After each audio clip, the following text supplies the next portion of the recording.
Welcome to the News Hour. Donald Trump is on his way to court in Washington, D.C. to face charges of conspiracy against the United States over his efforts to overturn his defeat in the 2020 presidential election. He left his golf resort in New Jersey a short while ago, headed for a district court less than half a mile from the U.S. Capitol. The building, of course, his supporters stormed on January the 6th, 2021, trying to stop Congress from certifying his defeat. Well, Alan Fisher joins us now in Washington, D.C. from outside that court, and a hugely critical moment in U.S. politics. It's going to be a short hearing, isn't it? Walk us through the choreography and clearly how historic this moment is.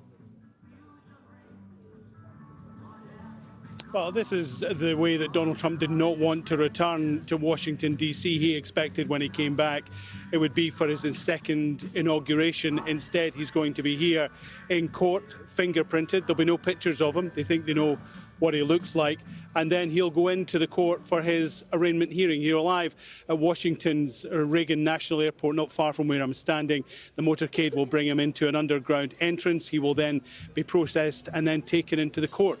Very much like we saw in Miami not that long ago. This, of course, is the third time that Donald Trump has been indicted since he left office. And this is a hugely significant moment. There are lawyers who will tell you that this is perhaps going to be the most important criminal case that has ever been held in the United States, not least because the witness list is going to be stellar in Washington terms.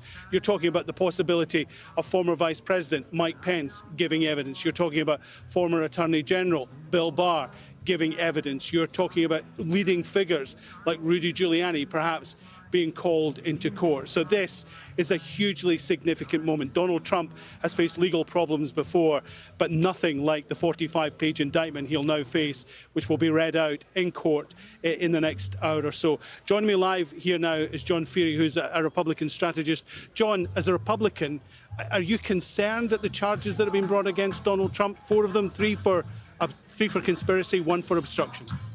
I think this is actually very good for Donald Trump and his effort to win the primary, because once again, we're talking about Donald Trump. We're not talking about ideas. We're not talking about Ron DeSantis. We're not talking about Tim Scott. We're talking about Donald Trump. And for Donald Trump, how he looks at this, he thinks this is him being persecuted by a Washington establishment that does not like Donald Trump, does not like what he stands for. And so that's also fits into generally Donald Trump's campaign theme. You know, I don't like the criminalization of politics. I think that these things should be fought out by the voters and not by lawyers.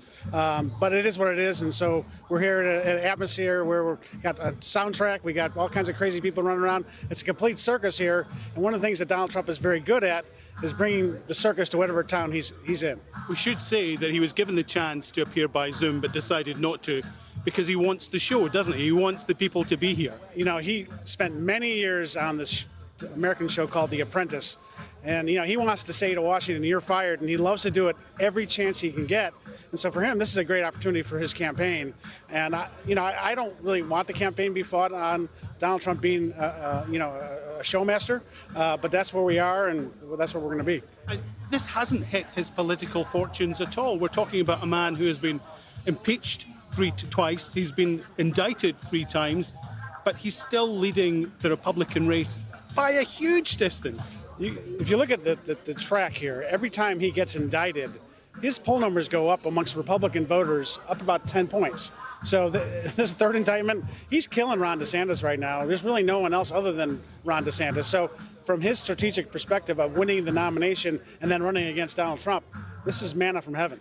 As a Republican, have you noticed a change in Mike Pence over the last 24, 48 hours since the indictment was unsealed, where he's been a lot more critical, which he's been reluctant to do for a very long time? I think what Mike Pence has to do is he's got to figure out what his campaign strategy is. And he's worried about the history books. I think that from his perspective, he stood up against Donald Trump, who was trying to do something with the Electoral College. And I think he feels he deserves credit for that.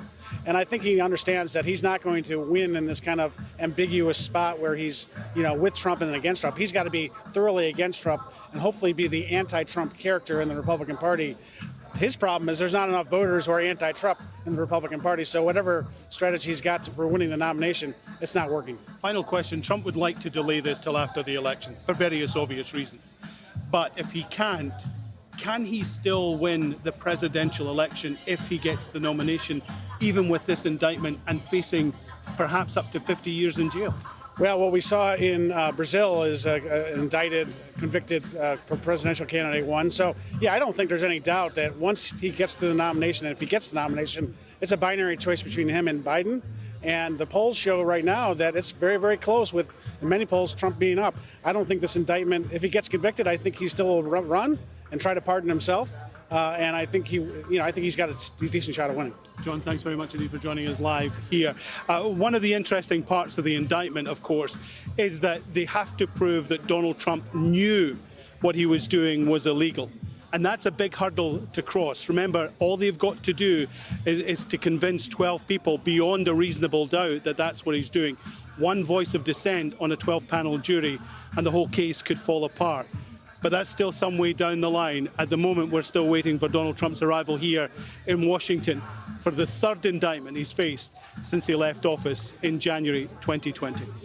And Alan, before you go, I mean, we are looking at live pictures of Donald Trump's plane that's still on the tarmac there in Newark. I believe it's only a 45 or 50-minute journey or so by plane there to Washington, D.C. before the motorcade makes its way through the city. But before you go, Alan, give us a sense of the amount of work that has gone into this indictment. I've got a copy of it here in front of me. It's very clear to understand. It's written in language that is pretty easy to follow. You don't have to be a lawyer. Give us a sense of the number of witnesses and the work that's gone into compiling this. Well, what any lawyer will tell you as well is that this is a 45-page indictment, but Jack Smith, who is the special prosecutor, has a lot more evidence than is in that 45-page indictment. So he knows a lot more than we can read. Also, you remember the work that was done by the January 6th committee.